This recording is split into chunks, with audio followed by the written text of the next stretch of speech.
अस्सलाम वालेकुम बच्चों, क्या हाल चाल है। आज हमने एक्सरसाइज 1.3 स्टार्ट करनी है, जिस चैप्टर का नाम है एप्लीकेशन ऑफ रियल नंबर। कहता है इसमें एप्लीकेशन और रियल नंबर कौन कौन से हैं, कहाँ कहाँ यूज़ होते हैं, ये आपकी बुक में उसने डिटेल में बताया हुआ है। क्या बताया, कहता है साइंस एंड इंजीनियरिंग में यूज़ होते हैं, मेडिसिन में यूज़ होते हैं एंड हेल्थ में यूज़ होते हैं। तो आप लोगों को पता है कि ये हमारी रियल नंबर जो उनसे हैं रोज़मर्रा ज़िंदगी में बहुत सारे यूज़ होते हैं, यानी कि किसी चीज़ को मापना, मेडिसिन के लिए उसकी कैलोरीज बताना, क्वांटिटी बताना, ये तमाम नंबर जोन से हैं किस में यूज़ हो रहे हैं, रियल नंबर में यूज़ हो रहे हैं, रियल नंबर इनमें यूज़ होता है। बहुत सारी और भी चीज़ें हैं जिनमें रियल नंबर यूज़ होता है। नंबर टू पे कहता है टेम्परेचर कन्वर्शन। टेम्परेचर ये जोन सा किसका है, इसकी भी तीन किस्में होती हैं। पहली किस्म होती है सेल्सियस, जो हम आम तौर पर हम मापते हैं। दूसरी है केल्विन और तीसरी है फ़ारेनहाइट। सबसे ज़्यादा जो हम यूज़ करते हैं पाकिस्तान में वो है सेल्सियस, क्योंकि इसी के साथ ही हम अपना टेम्परेचर मापते हैं ज़्यादातर। और मोस्टली पाकिस्तान में फैसलाबाद में जोन सा है टेम्परेचर ज़्यादा से जब गर्मी पड़ती है तो 48 तक जाता है सेंटीग्रेड तक, और जब सर्दी आ जाती है तो 2 सेंटीग्रेड या 1 सेंटीग्रेड तक पड़ जाता है। अब इसमें कौन कौन से हैं, इसमें है केल्विन। केल्विन को जब भी हमने कन्वर्ट करना है तो सेंटीग्रेड को प्लस करवा देना है 273 के साथ। अब सेंटीग्रेड में जब हमने कन्वर्ट करना है तो इसको 5/9 मल्टीप्लाई करवाना है फ़ारेनहाइट -32 के साथ।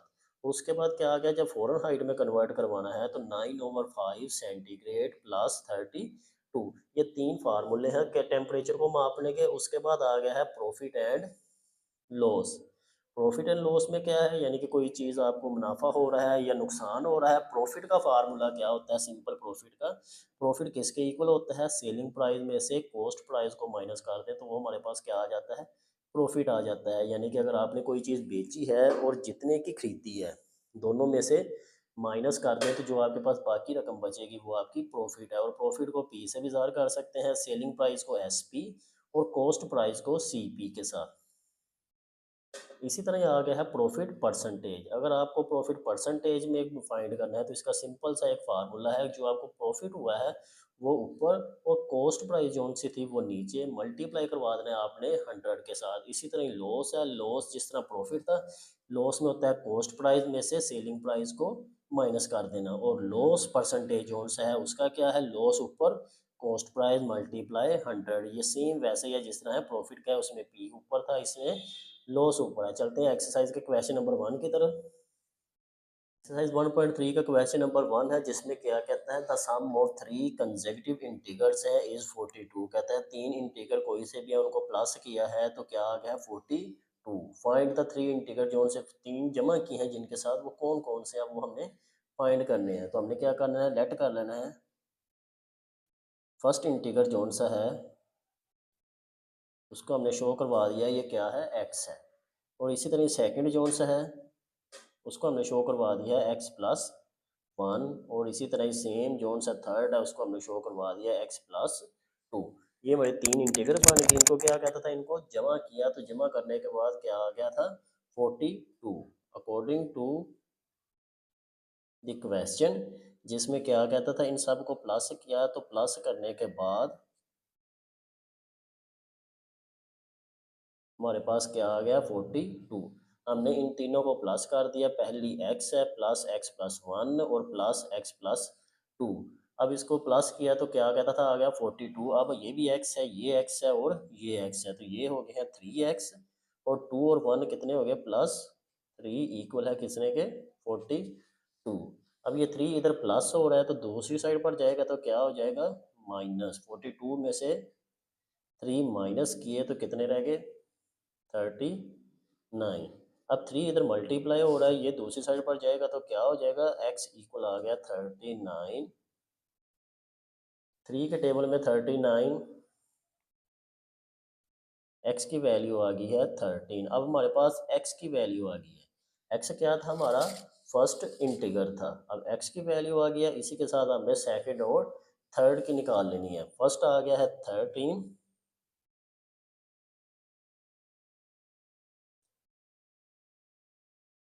सेकंड में कितना है, 13+1 14 और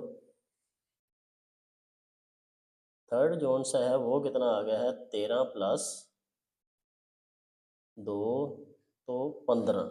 ये तमाम फर्स्ट सेकंड और थर्ड इंटीग्रल का आंसर आ गया। चलते हैं सेकंड क्वेश्चन की तरफ। क्वेश्चन नंबर 2 में क्या कहता है the diagram show right angle triangle. ये जो सी पिक्चर है ये राइट एंगल ट्राइंगल है क्योंकि इस पर 90 डिग्री का एंगल बन रहा है, जिसकी कहता है एंगल की मसलस A P C in which of the length, जिसकी लेंथ है ऑफ ए सी जोन सी है उसने दी हुई है, बेस इसमें दी हुई है 3 जजर प्लस 5 का जजर। और उसके बाद क्या कहता है द एरिया ऑफ, इसका जोन सा एरिया है वो भी उसने दिया हुआ है, क्या है 1 प्लस 15 का जजर। फाइंड द लेंथ, ये जोन सी कहता है ए बी वाली लेंथ है ये फाइंड करनी है फ्रॉम। और इसका कहता है आंसर भी आपने उसने बता दिया किस शेप में होना चाहिए, यानी कि किस तरह का आंसर होना चाहिए।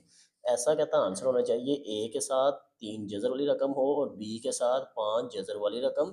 Where ah A and B are integrals, और ए एंड बी कोई सी भी रकमें साथ हो और इस शेप में होना चाहिए।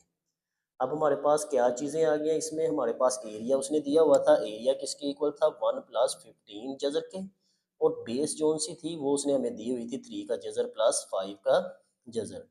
अब एरिया का फार्मूला होता है, एरिया का क्या फार्मूला होता है, जब भी ये राइट एंगल ट्राइंगल आ जाए तो एरिया का फार्मूला है 1/2 बेस मल्टीप्लाई हाइट।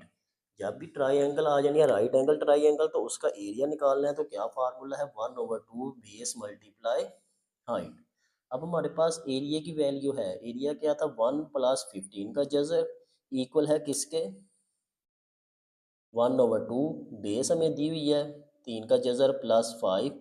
और हाइट ये वाली जोन सी थी ए बी, ये हमारे पास नहीं है तो इसको हमने नाम दे दिया है ए और बी का, ये हमने नाम दे दिया ए बी। अब जो चीज़ हमने फाइंड करनी है वो इधर रह जानी है, दूसरी चीज़ ने उठकर उधर जाना। अब बारी बारी हम उठा के दूसरी साइड पर ले जाते हैं, ये 2 इधर डिवाइड हो रहा है, उठकर दूसरी साइड पर गया तो मल्टीप्लाई हो गया। अब उसके बाद ये इधर जज़र में आ रहा है मल्टीप्लाई हो रहा है तो ये भी उठकर दूसरी साइड पर गया तो डिवाइड हो गया। बेसिकली हमारे एरिया का आंसर आ गया है, लेकिन उसने क्वेश्चन में हमें कहा हुआ था कि ये जोन सा है आंसर इस शेप में नहीं चाहिए, हमें आंसर किस में चाहिए, ये जोन सी है जज़र में 3 हो और उसके साथ ए वाली रकम हो, जज़र में 5 और उसके साथ बी वाली रकम हो। अब हम ज़रा क्वेश्चन को जोन सा हमारा आंसर है उसको ध्यान से देखें कि ये जोन से अभी हम पीछे करके आए हैं एक्सरसाइज 1.1 में, कि नीचे वाली जोन सी रकम है वो क्या है रैशनल है, रैशनलाइज करा सकते हैं इसको। इसमें क्या है नीचे वाली रकम को अब हमने 2 दफ़ा मल्टीप्लाई करवा देना है, प्लस है तो किसके साथ माइनस के साथ मल्टीप्लाई करवाया, इसको इसके साथ मल्टीप्लाई करवाया 2 1 प्लस 15 जजर में 3 जजर में माइनस 5 जजर में। नीचे वाली पर क्या है रकमें सेम है, जमा माइनस का फ़र्क है तो फार्मूला लग गया ए का स्क्वायर माइनस बी का स्क्वायर। अब ये हमारे पास रकम आ गई, अब हमने इसको इसके साथ मल्टीप्लाई करवा देना है। एक को मल्टीप्लाई करवाया 3 के साथ जज़र और एक को मल्टीप्लाई करवाया 5 जज़र, जमा 15 को मल्टीप्लाई करवाया 3 और 15 जज़र, 15 को मल्टीप्लाई करवाया 5 के साथ जमा माइनस माइनस 5 और 15। नीचे वाले में क्या है ये जोन सा स्क्वायर है जज़र के साथ कटिंग हो गया, ये 2 जज़र के साथ कटिंग हो गया तो 3 माइनस 5 रह गया। अब ऊपर आप एक गौर करें कि इसके साथ भी 3 है, इसके साथ भी 3 है, इसके साथ भी 5 है और इसके साथ भी 5 है, तो इसका मतलब इन दोनों में कॉमन लिया जा सकता है और इन दोनों में कॉमन लिया जा सकता है। अब इसमें हमने 3 स्क्वायर रूट कॉमन ले लिया है। अब इसमें 3 कॉमन आ गया तो 3 के साथ कटिंग हो गया 1 बच गया, 3 जज़र के साथ कॉमन आ गया तो क्या बच गया है 15। अब इसमें क्या था 5 था तो हमने 5 कॉमन ले लिया है, 5 5 के साथ कटिंग हो गया 1, 5 5 के साथ कटिंग हो गया तो 15। नीचे क्या था 3 में से 5 निकाले तो -2। ये जो सा -2 है ये इसके साथ कटिंग हो गया तो क्या आ गया है साइन माइनस में था इसने साइन चेंज करवाने -1 प्लस 15 का जजर। और दूसरी साइड से क्या चीज़ बची है ये 3 और इधर से -1 प्लस 15 और ये वाला 5 माइनस था तो माइनस ने साइन चेंज करवाए तो क्या हो गया जमा का हो गया। अब यही जोन सा बेसिकली हमारा आंसर आ गया, क्या उसने कहा था 3 के साथ ए वाली कोई रकम हो और 5 जजर के साथ बी वाली कोई रकम हो, तो इसको हमने शो करवा दिया है कि 3 स्क्वायर रूट में ए वाली रकम है और 5 स्क्वायर रूट के साथ कौन सी है बी वाली रकम है। चलते हैं क्वेश्चन नंबर 3 की तरफ। क्वेश्चन नंबर 3 आ गया, जिसमें क्या कहता है, a rectangle base side of length, एक साइड की कहता है लेंथ है 2 + 18 का square root metre and 5 - 4 2 square root metre. Express the area, क्या फाइंड करना है, area of the in the form of a plus b. अब इसमें भी उसने बता दिया है कि आंसर जो सा हमने देना है वो किस फॉर्म में देना है, ए वाली रकम हो और बी वाली रकम हो और जजर में दो हो। अब ये जो सी रेक्टेंगल की शेप है, इसका हमें पता है, उसने अब चीज़ें क्या दे दी हैं, वन साइड की लेंथ दे दी है, क्या दिया है, 2 + 18, और सेकंड साइड की जोन सी उसने दी है 5 - 4/2 का स्क्वायर रूट मीटर में। अब इसका क्या कहता है, एरिया फाइंड करना है। सिंपल सा एरिया का इसका फार्मूला है, इसका एरिया का फार्मूला क्या होता है, रेक्टेंगल का एरिया इक्वल होता है लेंथ मल्टीप्लाई विड्थ के। अब लेंथ भी हमारे पास है और विड्थ भी है, तो हमने सिंपली उसको क्या कर देना, आपस में मल्टीप्लाई करवा देना है। 2 + 18 मल्टीप्लाई 5 - 4/2, इनको हम अपने आपस में मल्टीप्लाई करवा देना है। मल्टीप्लाई में क्या आ रहा है, 2 पहले मल्टीप्लाई होना है इस दोनों के साथ, उसके बाद 18 स्क्वायर रूट मल्टीप्लाई होना है इन दोनों के साथ। 2 × 5 जमा माइनस माइनस 2 × 4/2 अंडर रूट जमा जमा जमा 18 × 5 जमा माइनस माइनस 18 × 4/2 अंडर रूट। अब इसके बाद हमारे पास क्या है, इनको सिंपली ये क्या है, 5 2s आर 10 माइनस। अब इसमें ये एक चीज़ आप लोगों ने देखनी है कि ये जोन सी रकम है, इसके नीचे है स्क्वायर रूट और ये है 2 कंप्लीट। अब ये जोन सी है स्क्वायर रूट का मतलब होता है आधी। अगर हम इसको भी दो हिस्सों में डिवाइड करवा दें तो वो जोन सी है वो भी क्या बन जाएगी, हाफ स्केयर बन जाएगा। इसको भी 2 का जज़र मल्टीप्लाई 2 का जज़र, तो ये कितने बन गए हैं, 2 बन गए हैं, क्योंकि हाफ स्केयर रूट ये, हाफ स्केयर रूट ये, तो ये कितने बन गए हैं, 2 बन गए हैं। इसका क्या फ़ायदा होगा, इसका फ़ायदा ये होगा कि जो नीचे वाला स्केयर रूट है 2, वो हमारा इसके साथ कटिंग हो जाएगा। और उसके बाद क्या है, और ये जोन सा 18 है, इसको हमने 9 × 2 के साथ, और इसी तरह ये वाला जोन सा 18 है, इसको भी हमने 9 × 2 के साथ, और ये दूसरी रकम थी मल्टीप्लाई 4/2 स्क्वायर रूट। अब इसके बाद हमारे पास क्या आ रहा है, ये 10 और ये दो जज़र, एक दो जज़र के साथ कटिंग हो गया। अब हमारे पास क्या बच गया है, 4 माइनस 2 जज़र में। इधर से हमारे पास क्या बच गया है, 5, और ये जोन सा 9 है, इसका क्या बन रहा है, स्क्वायर रूट बन रहा है, जिसका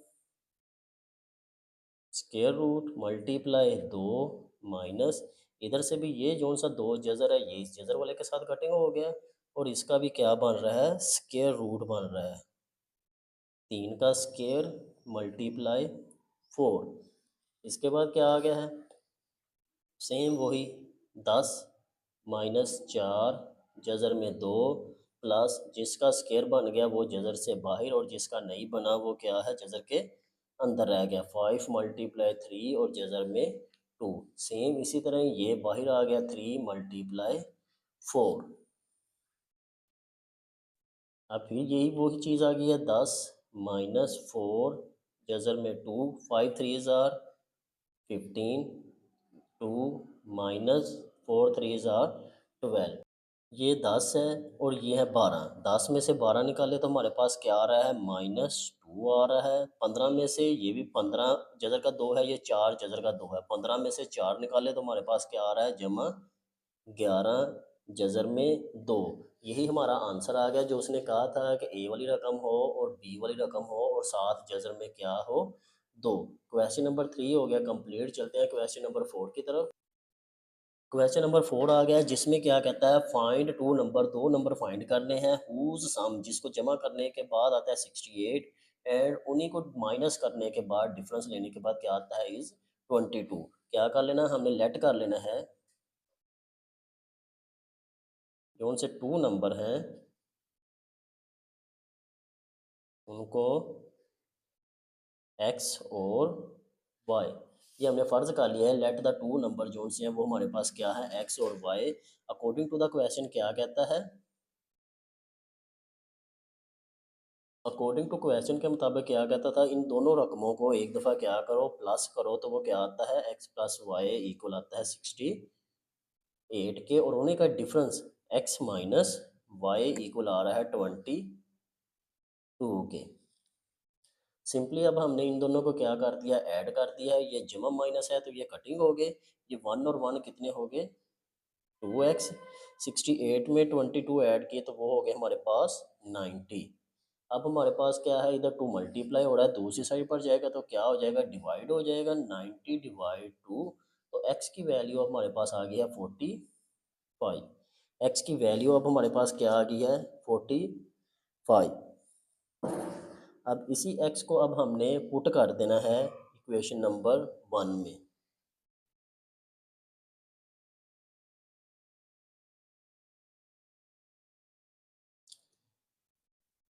x प्लस वाई इक्वल है कितने का था 68 के था। x का हमारे पास क्या आंसर आया है 45 प्लस वाई इक्वल है 68। 45 इधर प्लस हो रहा है तो दूसरी साइड पर जाएगा तो क्या हो जाएगा माइनस हो जाएगा। y इक्वल है 68 माइनस 45, तो y की वैल्यू भी हमारे पास क्या आ गया 68 में से 45 माइनस किए तो वो कितने आ गए 23। x की वैल्यू भी आ गई है, x इक्वल था 45 के और y इक्वल आ गया है कितने के 20। x और y फाइंड हो गए जो से उसने कहे थे फाइंड टू नंबर्स। चलते हैं क्वेश्चन नंबर 5 की तरफ। क्वेश्चन नंबर 5 में क्या कहता है, the weather in Lahore was usually warm. अब कहता है लाहौर का जो सा वेदर है वो हमेशा क्या रहता है, आमतौर पर गर्म ही रहता है ड्यूरिंग द समर, गर्मियों में ऑफ 2024। कहता 2024 की जो सी रिपोर्ट थी टीवी में जो सी शो करवा रहे थे न्यूज़ में, उसके मुताबिक क्या था as high as 48 centigrade, 48 centigrade तक कहता था उसका टेम्परेचर चला गया था। किस में कहता है फाइंड करना है, फाइंड इन फॉरन हाइट में कहता है फाइंड करना है। अब हमारे पास क्या चीज़ गिवन है, सेंटीग्रेड में उसने दिया हुआ है कितना टेम्परेचर चला गया था, कहता 48 सेंटीग्रेड। किस में फाइंड करना है, फॉरन हाइट में फाइंड करना है। तो फॉरन हाइट में फाइंड करना है तो अभी हमने जो से पीछे टेम्परेचर के तीन फार्मूले पढ़े थे उसमें फॉरन हाइट में कन्वर्ट करना है। तो उसका क्या फार्मूला था 9/5,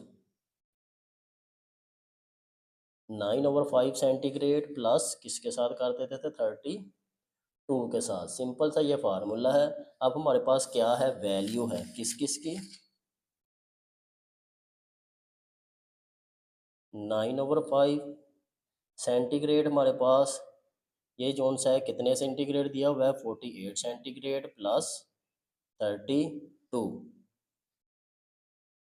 9 को 48 के साथ मल्टीप्लाई किया तो 432 डिवाइड 5 प्लस 32, 432 तकसीम 5 आपने कैलकुलेटर के साथ इसको डिवाइड कर लेना है तो वो हमारे पास आंसर आ जाएगा 86.4। प्लस कर देना है 32, तो वो टोटल आंसर हमारे पास कितना आ गया 118.4। तो ये फ़ॉरन हाइट में जब कन्वर्ट हुआ तो वो टेम्परेचर कितना था 118.4 डिग्री। क्वेश्चन नंबर 5 हो गया कंप्लीट। चलते हैं क्वेश्चन नंबर 6। क्वेश्चन नंबर 6 में क्या कहता है the sum of the age of the father. कहता है जो फादर की एज है वो कितनी थी एंड सन इज़ 72 ईयर। वो जोन सा है कहता है the sum of the age of the father and son, दोनों की जमा कर दें तो वो कितनी बन जाती है 72 ईयर। 6 ईयर अगो, 6 साल पहले, the father age was 2 time the age of the son, 2 time ज़्यादा थी किसकी, फादर की। What was the age of the son 6 year ago, 6 साल पहले कहता है बेटे की उम्र क्या थी, यही फाइंड करना है। क्या कह रहा है, अब हमारे पास इसमें क्या चीज़ें दी हुई हैं कि सम दिया हुआ है एज ऑफ द सन, जिसको हमने फ़र्ज़ कर लिया है एक्स, और फादर की एज को वाई। क्या कहता था, इन दोनों की एज को जमा करें तो वो कितने के इक्वल बन रहा था, 72 के। वही हमने लिख दिया है एक्स प्लस वाई इक्वल है 72 के। अब इसके बाद क्या कह रहा है, 6 ईयर अगो, 6 साल पहले, वही जौन सा उसने बताया है 6 साल पहले, यानी कि 6 साल पहले हमने क्या किया, सन वाली से भी 6 साल माइनस करवा दिए, एक्स माइनस 6। या फॉर एग्जांपल आज बेटे की उम्र है 26 साल या 27 साल, 6 साल पहले वो उसकी होगी है 20 साल। इसी तरह फादर की उम्र 50 होगी तो वो 6 साल पहले कितनी थी, 44। फॉर एग्जांपल अब हमने वही 6 साल पहले जौन सा था दोनों को माइनस करवा दिया। अब अकॉर्डिंग टू द क्वेश्चन ये जौन सी है मेन, ये इसी के साथ डिपेंड करती है। अब हमने ये जो सी इक्वेशन बनानी है ये इसी के बेस पर ही बनानी है। सबसे पहले तो आपने ये इसको स्किप करना है, ये देखना है कि क्या है, x माइनस 6 इक्वल है y माइनस 6 के। अब इसमें क्या कह रहा था, इसमें क्या कह रहा था कि कौन 2 गुना बड़ा था, फादर बड़ा था। जो चीज़ इसमें बड़ी होती है हमने उसके इक्वल लाना है दूसरी साइड में भी। वो इक्वल कैसे आएगी, ये 6 साल पहले 2 गुना बड़ा था तो हमने उसी के 2 के साथ मल्टीप्लाई करवा के इक्वल ले आना है। अब ये दोनों आपस में क्या हो गया, बराबर। अब इसको हल करना है, 2 1 ज़ार 2x, 6 2 ज़ार माइनस 12 इक्वल है y माइनस 6 के। माइनस इधर 12 प्लस हो रहा है, जब दूसरी साइड पर जाएगा, सॉरी माइनस है, ये इधर माइनस हो रहा है, वाई को हमने इधर से अलहदा कर लेना है, ये इधर माइनस है तो दूसरी साइड पर जाएगा तो क्या हो जाएगा, प्लस हो जाएगा। 2x माइनस 6 इक्वल है वाई के। वाई की वैल्यू अब हमारे पास आ गई है, वाई की वैल्यू हमारे पास आ गया, वाई की वैल्यू है 2x माइनस 6 इक्वल है वाई के। अब इस वाई की वैल्यू से हमने x की वैल्यू निकालनी है, इसी को पुट कर देना इक्वेशन नंबर 1 में, जो हमारे पास क्या आती है, x प्लस वाई इक्वल है 72 के। x आ गया प्लस y हमारा क्या आया था, 2x माइनस 6, वही लिख दिया 2x माइनस 6 इक्वल है किसके, 72 के। 2 और 1 कितने हो गए, 3x माइनस 6, इधर प्लस हो रहा है दूसरी साइड पर जाएगा तो माइनस हो रहा है, दूसरी साइड पर जाएगा तो प्लस हो जाएगा, 78। 3 इधर मल्टीप्लाई हो रहा है दूसरी साइड पर जाएगा तो डिवाइड हो जाएगा। डिवाइड करने के बाद x की वैल्यू आ गया 26। अब यही आंसर आ गया, लेकिन उसने क्या पूछा था कि 6 साल पहले उस बेटे की एज कितनी थी। 6 साल पहले, अब ये कितनी है, एक्स की है एज 26, तो 6 साल पहले जो उसकी एज थी वो 26 में से 6 माइनस कर दें तो वो कितनी आ जाएगी, 20। सन्स एज नाउ है 26 और बिफोर 6 ईयर उसकी एज कितनी हो जानी है, 20। क्वेश्चन नंबर 6 हो गया कंप्लीट। चलते हैं क्वेश्चन नंबर 7 की तरफ। क्वेश्चन नंबर 7 आ गया है। क्वेश्चन नंबर 7 में क्या कहता है, मेरा सेल अ टॉय, एक सेल टॉय कर रही है, टॉय सेल कर रही है फॉर, जिसकी प्राइस है 1520 रुपये। What will be the selling price, कहता है उसकी सेलिंग प्राइस क्या होगी to get a 15% profit. 15% profit के साथ वो सेल कर रही है तो उसकी एक्चुअल सेलिंग प्राइस क्या होगी भी, उसकी सेलिंग प्राइस कितनी है, 15% वो प्रॉफिट ले रही है इस। अब हमारे पास क्या चीज़ आ गई है, क्वेश्चन नंबर 7 को सॉल्व करने के पहले अगर आप लोगों को मेरी वीडियो अच्छी लगी हो तो इसको लाइक, फॉलो और शेयर और सब्सक्राइब ज़रूर कर दिया करें मेरे चैनल को। अब इसमें क्या कहता है, कॉस्ट प्राइस है हमारे पास, कॉस्ट प्राइस कितनी है,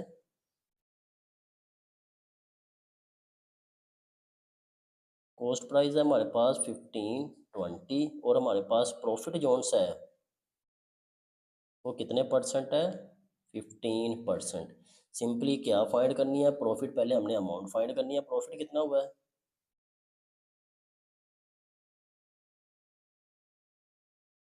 प्रॉफिट अमाउंट को फाइंड करने का भी हमने क्या फार्मूला पढ़ा था, प्रॉफिट वाली रकम ऊपर ओवर 100 मल्टीप्लाई 1520।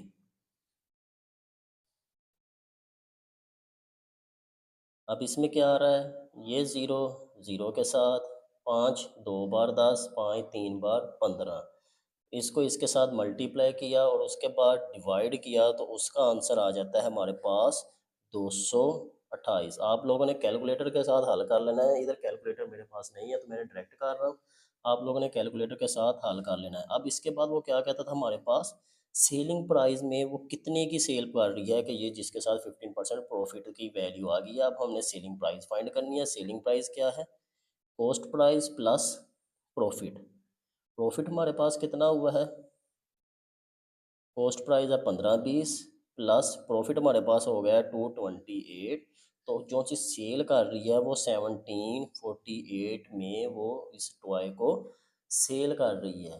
क्वेश्चन नंबर 8 आ गया है। क्वेश्चन नंबर 8 में क्या है? The annual income of Tayyab is रेस, कहता है 9,60,000 रुपये है। वाइल द एक्सपेक्टेड अमाउंट, यानी कि जो सी एक्सपेक्टेड अमाउंट है, एग्जेम्प्टेड अमाउंट जिसको कहते हैं एग्जेम्प्ट, वो कितनी है? 1,30,000 इसकी एग्जेम्प्ट होगी है। How much tax would he have to pay, अब उसको कहता है कितना टैक्स पे करना पड़ेगा at the rate of 0.75%। Amount कहता है उसकी एनुअल इनकम इतनी है और उसको एग्जाम्प्ट है हमने 1,30,000 रुपये कर दी है। उसका रेट निकालना है कि उसने कितना टैक्स पे करना है। टोटल इनकम हमारे पास कितनी आ गई है? 9,60,000 रुपये। एग्जाम्पशन ऑन कितनी, एग्जाम्पशन उसको कितनी दी हुई थी? 1,30,000। अब ये 1,30,000 को हमने इस टोटल के साथ माइनस कर देना है। तो माइनस करने के बाद हमारे पास निकली है 8,30,000 रुपये। अब इस 8,30,000 रुपये के ऊपर हमने क्या निकालना है? टैक्स निकालना है। उसका टैक्स रेट जो सा उसने हमें दिया हुआ है 0.75% के हिसाब से। सिंपली आपने क्या करना है? कैलकुलेटर पकड़ना है, या तो 0.75 डिवाइड 100 मल्टीप्लाई इस अमाउंट को, अगर नहीं तो फिर आपने पॉइंट ख़त्म करना है, उसका 100 मल्टीप्लाई वो जो सा ओवर में 100 वाला आना था परसेंटेज का, मल्टीप्लाई 8,30,000। अब आपने इसको मल्टीप्लाई करके डिवाइड करना है। 2 0 ये कटिंग हो गए, 2 0 ये कटिंग हो गई। 83 को मल्टीप्लाई किया 75 के साथ, उसका आता है 6,225 रुपीज़। आसान सा क्वेश्चन था। चलते हैं क्वेश्चन नंबर 9 की तरफ। क्वेश्चन नंबर 9 आ गया इस एक्सरसाइज का लास्ट क्वेश्चन, जिसमें क्या कहता है? Find the compound markup. Compound markup find करना है जिसका रेस है 3,75,000। कंपाउंड मार्कअप क्या होता है? जो सा आप लोगों ने बैंक के ज़रिए लोन लिया होता है और उस पर आपने इंटरेस्ट देना है। फॉर एग्जांपल 3,75,000 लोन लिया है, तो अगर मेरा 14% कहता है रेट है, तो वो इंटरेस्ट रेट कितना बनेगा 1 साल का? यही वो उसमें पूछ रहा है। कंपाउंड मार्कअप 3,75,000 है फॉर 1 ईयर, 1 साल के लिए, at the rate of, rate भी उसने दे दिया है कितना है? 14%। कंपाउंड एनुअली, फाइंड क्या करना है? Compound annually. अब हमारे पास सबसे पहले क्या चीज़ है? हमारे पास इसमें उसने दिया हुआ है